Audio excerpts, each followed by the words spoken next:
এই কয়েকটা কথা সবসময় মনে রাখবেন যে নিজের বক্তব্য প্রমাণ করার বা সবাইকে বোঝানোর চেয়ে চুপ থাকা, নীরবতা অনেক বেশি শক্তিশালী।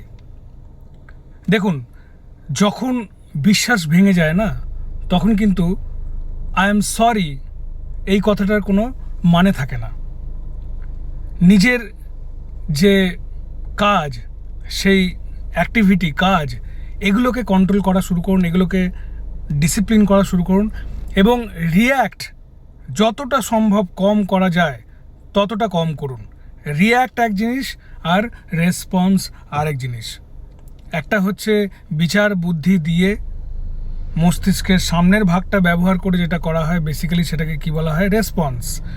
আর রিয়াকশান হচ্ছে একটা অ্যানিমালিস্টিক নেচার হয়ে যায়, যেটা আমাদের মস্তিষ্কের পিছনের ভাগটা বেশি কাজ করে, অর্থাৎ যে ইমোশনাল জায়গাটা লিম্বিক সিস্টেমের দ্বারা বেশি প্রভাবিত হয়ে যখন মানুষ কোনো আচরণ করে ফেলে, রিয়াকশানের মধ্যেই বেসিক্যালি সেগুলো চলে যায়। তো রিয়্যাক্ট কম করুন এবং রেসপন্স বেশি করুন। আপনি যখন সৎ থাকবেন না, তখন আপনি এমন মানুষদেরকে দেখবেন জীবনে হারাচ্ছেন যারা অ্যাকচুয়ালি আপনার যোগ্য নয়। কথাটা হয়তো বুঝতে আপনার একটু জটিল মনে হতে পারে, বোঝার চেষ্টা করুন।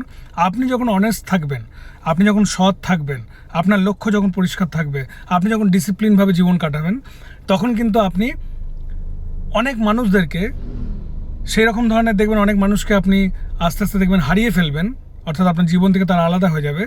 যে মানুষগুলো আপনার যোগ্য নয়, তো তারা যদি আলাদা হয়ে যায়, তাদেরকে আলাদা হয়ে যেতে দিন, কোনো অসুবিধা নেই।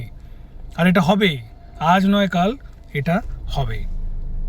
সবসময় মনে রাখবেন, একটা সুন্দর হৃদয় হাজারটা সুন্দর মুখের থেকেও বেশি মূল্যবান হতে পারে।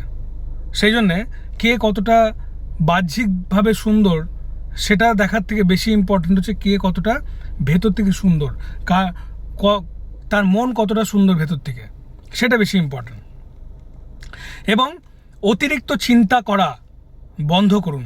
অতিরিক্ত চিন্তা মানে অতিরিক্ত দুশ্চিন্তা, অতিরিক্ত উল্টোপাল্টা চিন্তা, অতিরিক্ত মিনিংলেস, যুক্তিহীন, ভিত্তিহীন চিন্তাভাবনা করা, এগুলো বন্ধ করুন।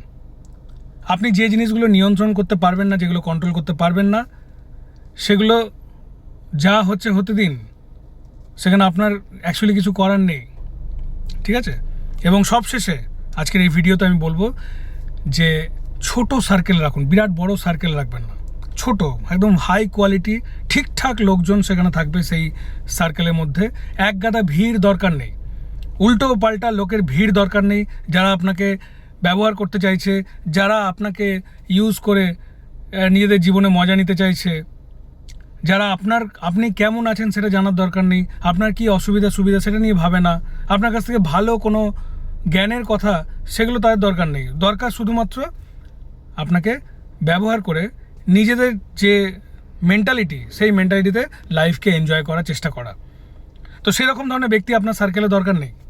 আপনার দরকার হচ্ছে ছোট সার্কেল। ছোট সার্কেল মানে আমি বলতে চাইছি কোয়ালিটি লোকজন, যারা আপনার মতো চিন্তাভাবনা করে, যারা বেসিক্যালি উন্নতি নিয়ে ভাবে, ডিসিপ্লিন হওয়ার চেষ্টা করে, যে সমস্ত ব্যক্তিরা পরিশ্রম করতে ভালোবাসেন, সঠিক চিন্তাভাবনা করা, সঠিক কাজকর্ম করা যেটা যাদের কাছে খুব প্রিয়, সেই ধরনের ভালো কোয়ালিটির ব্যক্তি, যেগুলো সংখ্যায় খুব কম থাকবে, বেশি থাকবে না, সেই ধরনের ভালো লোকজন, তাদেরকে নিয়ে একটা সার্কেল করুন। আর অবশ্যই সেই লোকের সংখ্যা যেহেতু কম, তাই সার্কেলটা কিন্তু কমই হবে, ছোট সার্কেল। সেই জন্য ছোট সার্কেল, প্রাইভেট জীবন, বেশি লোককে নিজের পার্সোনাল ব্যাপারে বেশি বলার দরকার, প্রাইভেট জীবন হবে, প্রাইভেট লাইফ হবে, ছোট সার্কেল হবে, শান্ত মন হবে এবং আনন্দে পরিপূর্ণ একটা একটা একটা হৃদয় হবে।